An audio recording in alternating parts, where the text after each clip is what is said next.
Allez, bonjour à tous, j'espère que vous allez bien. Aujourd'hui, on va faire une analyse complète de Dodge. On continue notre série qu'on a entamée sur les altcoins, ou dans une fenêtre de 6 mois, 2 ans, quels sont des targets qu'on pourrait atteindre, des targets réalistes, si on a un cycle haussier sur les altcoins. On a déjà un cycle haussier, mais ce que je veux dire, c'est une altcoin season, un vrai bull run avec des nouvelles ATH qu'on pourrait faire tout simplement. Quels seront des targets qu'on pourrait atteindre? Aujourd'hui, on s'attaque à Dogecoin. Alors Dogecoin, d'un point de vue fondat, bon, c'est assez rapide, je le représente plus. C'est un shitcoin, c'est un mème, voilà, c'est une blague, comme on en a énormément dans cet écosystème, sauf que c'est une blague qui est restée grâce à sa communauté et grâce à Elon Musk. Ça a pas trop d'utilité, c'est pas cher, donc ça attire pas mal de monde, et ça reste une crypto qui est dans le top 10 de CoinMarketCap. Maintenant voilà, ça a aucune utilité, il y a pas de solides fondamentaux, il n'y a pas une vraie utilité, c'est juste voilà, c'est la communauté qui fait pousser cette crypto, et du coup c'est difficile de se projeter, parce que techniquement, quand je regarde comme ça dans le market, sur CoinMarketCap, et je vois qu'on a un Dogecoin qui est 9ème, un Shiba qui est 11ème, c'est des projets qui sont surévalués, il n'y a aucune utilité. Maintenant c'est comme ça, il y a toujours des anomalies, et ça sert à rien, c'est pas pour ça que je vais short le Dogecoin en me disant non, il vaut pas ça, il va baisser. Absolument pas. Maintenant, c'est difficile de se dire, comparé à des projets où par exemple des fois, voilà, je prends Atom, je prends le cas d'Atom, je dis bon selon moi Atom est sous-évalué, et au vu de ce qu'il apporte, il pourrait être 8ème, 10ème, etc. Sur Dogecoin, c'est compliqué de dire ok, Dogecoin je le vois ici d'un point de vue market cap, parce que il n'y a pas de fondamentaux derrière, donc les targets qu'on va se fixer, ça va être tout simplement des targets, si on a de la communauté qui pousse, si on fait un nouvel ATH, c'est surtout des targets d'un point de vue technique, mais si je prends en compte les fondamentaux qui seront absolument pas réalistes. Maintenant sur Dogecoin, la charte est assez bullish, puisque on était ici dans une phase de latéralisation, dans un gros range, ok, et on a break à la hausse, on avait à l'intérieur de ce range là un plus petit range qui était ici. Hop, on voit qu'on a une autre pattern de retournement ici, une plus petite pattern de retournement, d'accord. Quelqu'un ici qui cherche à se positionner sur les bottoms, il peut pas dire qu'il n'avait pas le temps de se positionner, d'accord. Comme je dis, ceux qui me connaissent, j'adore trader ce genre de pattern de retournement des structures en W.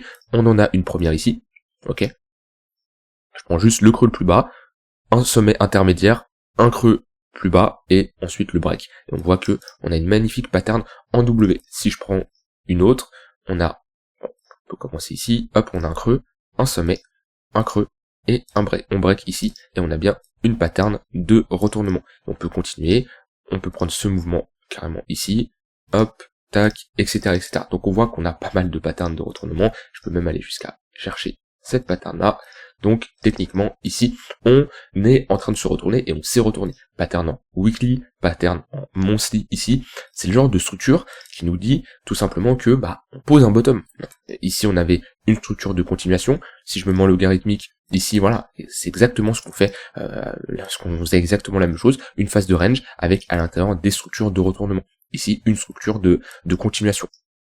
Et c'est ça que vous devez regarder sur les altcoins quand vous vous positionnez, parce que quand ça break, en général c'est des bottoms qui sont posés sur du long terme, et techniquement ici, les lignes de coups sont des retests intéressants si on revient les chercher, pour chercher à se positionner. Alors ça veut pas spécialement dire qu'on va aller les chercher, mais si on y retourne, c'est de très bonnes zones de localisation. En tout cas, selon moi là, d'un point de vue action du prix, Dogecoin est à bottom, et ça m'étonnerait de revoir un Dogecoin en dessous des 5 centimes de dollars. Déjà, si on revient chercher ici une zone de rechargement longue, entre les 0,118 et 0,786, c'est une très bonne zone d'entrée, une bonne confluence ici, entre le haut de range, la zone de rechargement, cette zone d'imbalance, ouais.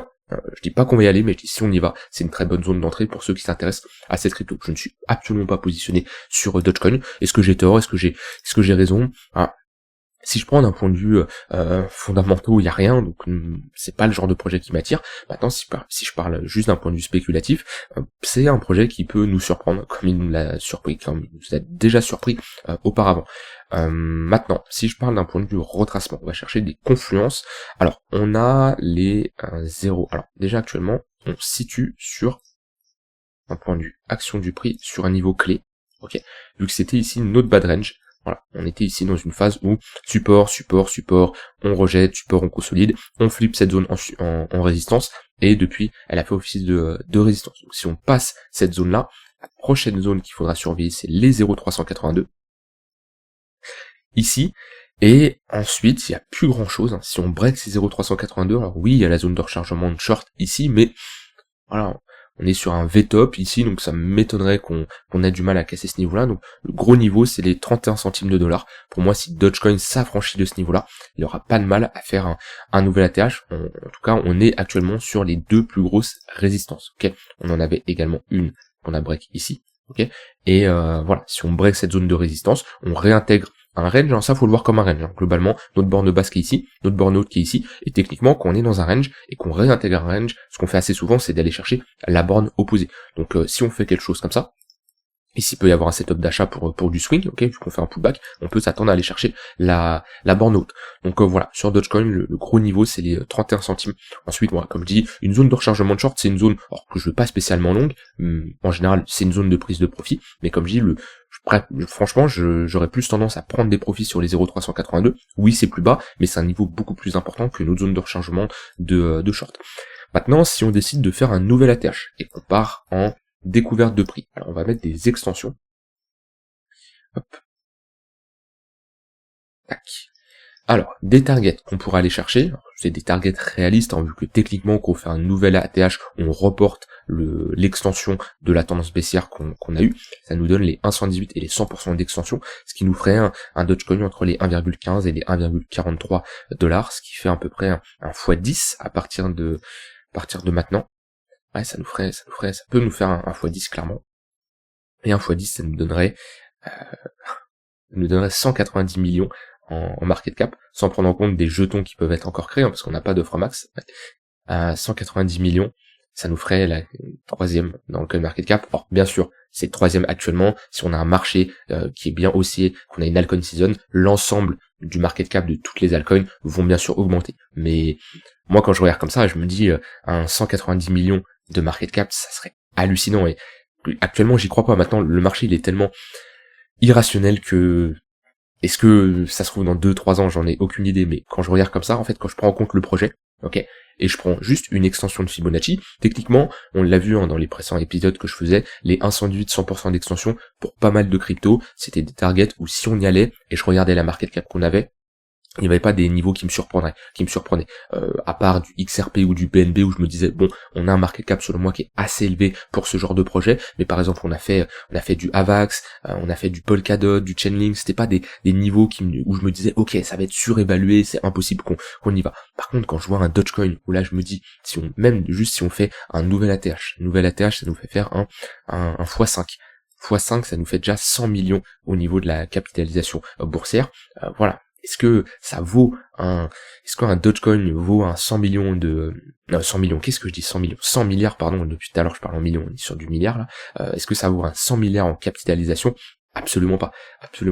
Et si on va chercher les 190 milliards, on aurait un Dogecoin qui a le market cap d'un Ether en bear market, hein, parce que Ether, quand on était tout au fond là, on a été chercher largement, voilà, on a été chercher même les 130 milliards. Moi, ça me paraît pas réaliste. Maintenant, comme je dis, le marché est irrationnel et ça peut le faire. En tout cas, comme je dis, si on prend pas en compte les fondamentaux, rien, et on se passe juste d'un point de vue technique. On a vu les 0,382, on a vu ici l'ATH, et si on fait un nouvel ATH, on aura cette target là qui sera d'un point de vue technique la prochaine target à aller chercher. Voilà sur Dogecoin, rien d'autre à dire de plus. On peut éventuellement regarder d'un point de vue chiffron psychologique les 1 dollar. Alors là je vous le dis, surtout quand c'est un projet qui est pas spécialement drivé par la communauté, bon ça va être moins observé, mais là quand on a un projet comme ça où les 1 dollar tout le monde en parle, d'accord, les 1 dollar c'est le chiffre où sur Dogecoin déjà ça en parlait en 2021, ça se comprend, hein, quand on a une crypto qui passe de 0,003 à 70 centimes, bon la plupart des gens poussent à 1 dollar. Maintenant dites-vous que la plupart des gens quand ils parlent d'un niveau, en général, c'est qu'on va pas y aller, hein. Et si on va chercher les 1,16, tout le monde parle 2 dollars, il y aura de grandes chances qu'on n'y aille pas. Maintenant, les 1 dollar, attendez-vous que ce soit un gros niveau qui soit dur à passer, parce que la plupart des gens vont mettre des ordres de vente ici, et des ordres de vente, c'est ce qui freine le prix, hein.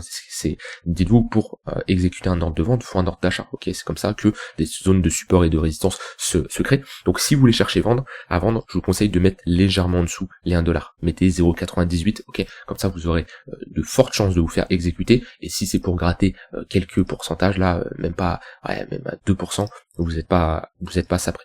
Donc chiffron psychologique des 1 dollar, faut clairement s'en méfier. Sur du sur du moyen terme, on a une dynamique qui reste haussière, même si on a fait, si je me mets en close line, on a fait une petite pattern de distribution qui est pas très très jolie. On a fait une pattern de distribution, on a fait un pullback sur la ligne de coup et on semble se faire rejeter. Maintenant, la tendance de fond reste haussière en weekly, je vais regarder le momentum comment il est. En daily, on a un momentum qui est bien bearish quand même. En weekly, on a un momentum qui est bull et l'unité de temps supérieure prime, bien entendu. Donc on a toujours un momentum qui est bullish, on a fait un pullback dans le tunnel 80, on a une bonne réaction. On n'est pas sur une zone, c'est une zone qui est compliquée selon moi pour rentrer en position, vu qu'on est clairement sur un niveau clé, un niveau de résistance. À la limite, si on s'affranchit des 0,15 centimes, 15,5 là, on pourrait aller chercher le haut de range, vous voyez ça comme un range. Le même principe qu'on a vu tout à l'heure, on était bloqué entre deux bornes. Si on réintègre ce niveau, grande chance d'aller chercher le niveau opposé. Mais actuellement là, ça me semble compliqué de rentrer, puisqu'on est déjà, si je mets d'un point de vue Fibo, on est sur, on n'est pas loin de la zone de rechargement de short. La zone idéale, là, vraiment, on est sur du court moyen terme. On a une zone d'imbalance ici qui est en confluence avec le tunnel 4 heures, qui peut être très intéressante à surveiller. En 4 heures, on a un momentum qui boule, avec cette div haussière. Mais si on revient chercher, cette zone d'imbalance, confluence tunnel 4 heures, zone de localisation, très bonne zone de localisation, il peut y avoir, ça peut être une bonne zone d'achat, mais prenez, Et là, on n'est pas sur des positions qui vont durer très longtemps. Globalement, si vous cherchez une zone d'achat ici, une zone d'invalidation sous le stop loss ici, c'est pour aller chercher du 2 pour 1 max. Déjà 3 pour 1, ça va nous faire chercher le haut ici au niveau des 20 centimes. C'est du 2 pour 1 avec un break-even si on commence à rejeter ici, parce qu'on a quand même une résistance intermédiaire. Donc c'est des positions qui sont pas faciles à prendre. Maintenant, shorter ici, selon moi, c'est compliqué, dans le sens où même si on a un affaiblissement global, on le voit avec le 15 minutes qui accroche le 1 heure, et on a break quand même le 1 heure, même si on se l'est rafranchi, on reste quand même sur une dynamique de fond qui est haussière. Donc shorter là, c'est pas l'idéal. Chercher des longues, oui, mais comme je dis, avec une zone d'invalidation qui est claire, qui est en dessous de ce niveau-là, parce que techniquement ici, on est sur quand même un rebond en V-bottom, souvent retesté pour transformer ça en W. Si ce niveau-là casse, on peut s'attendre à un retracement un peu plus important et revenir chercher nos zones de rechargement ici qu'on avait évoqué vers les 0,118. Donc là, on est sur un creux assez important. Vu que pourquoi on peut voir ça comme un bad range.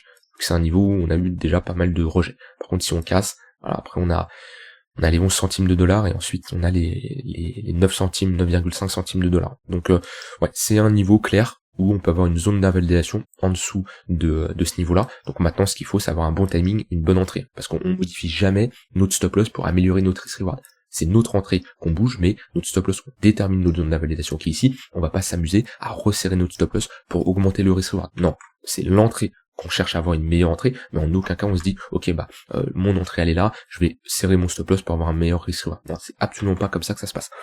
Donc une zone d'invalidation ici, et chercher une zone d'entrée, parce que ici on a quand même un retournement de notre dynamique, vu qu'on était en 4 heures baissé avec des creux sommets de plus en plus bas. Là on vient break le dernier sommet. Donc non, techniquement ici on peut chercher des longues selon moi pour reviser un retracement, au moins la zone de rechargement de short ici entre les 0,118 et 0,786, mais uniquement si on vient chercher et combler cette zone d'imbalance ici, qui est une très bonne zone de localisation. Voilà, affaire à suivre, c'est un setup qui peut s'enclencher, on verra comment le marché évolue. Rien d'autre à dire de plus sur le Dogecoin, comme je le dis, sur du long terme, c'est pas une crypto auquel je suis investi. Maintenant, ça peut être une crypto qui peut nous surprendre, et on l'a vu là, en une semaine, elle nous fait un x2 quoi. En 2 semaines, là, elle nous fait un x2. Dans tous les cas, on était dans cette grosse phase de latéralisation. Si on revient chercher faire un pullback, ça peut être intéressant. Et comme je l'ai dit, si on doit faire un nouvel ATH, target target réaliste. D'un point de vue technique, target réaliste, c'est les 1,14 $. Je vais essayer d'être précis. 1,16 $, voire 1,43 $. J'ai dit ce que j'avais envie de dire, rien d'autre à ajouter. Je vous souhaite une bonne fin de journée. On se retrouve demain pour une prochaine vidéo. Bye bye.